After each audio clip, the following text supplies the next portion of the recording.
We landed in Manila Bay the 1st of May, and the first convoy to pull in there. And they took me off of that with a duck and went into a displacement camp, or replacement camp, which they were just getting set up because they were they didn't have it all secured yet. And in the process of being there, I picked up a driver's license, which I'll pick up later. And I drove a truck a little bit there. And then when I joined the outfit, 25th Division, which was I was a heavy weapons machine gunner, and that got me out a lot of footwork. But on the way up, before I got to the company, we had what we called the carrying parties. They'd take us up onto this mountain, with trucks up a mountain quite high, and then we'd go down the mountain, and then with a bunch of Filipinos carrying supplies. And then we'd go up that other mountain, up to the peak over there, where they had what'd you call them, CPs? And there was a place where they temporarily buried any deaths. And when one time we got up there, they said about 4 o'clock then, we wanted somebody to go down and pick up a dead man down the line here. We down picked him up, so it's almost dark when we got back there. So we had to go back. Anything that moved at night was enemy.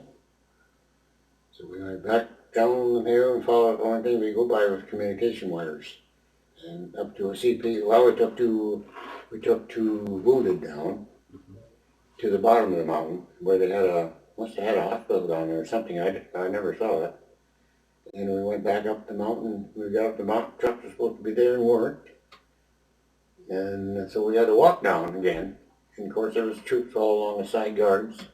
And every once in a while a rifle would go off, which wasn't very kind of scary. So that was that carrying party. Well, most of them was pretty happy-go-lucky, so to speak. Of course, most of the people I was with, wasn't exposed to the actual fighting.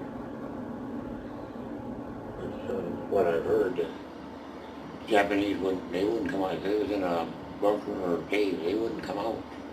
So they used flame throwers and burnt them out. And you'll see pictures of them where they burnt to a crisp. That's the reason for the airplanes coming down, these jelly bombs. Boy, that was a ball of fire, I heard. Well, I had 8 men under me, again in a 45.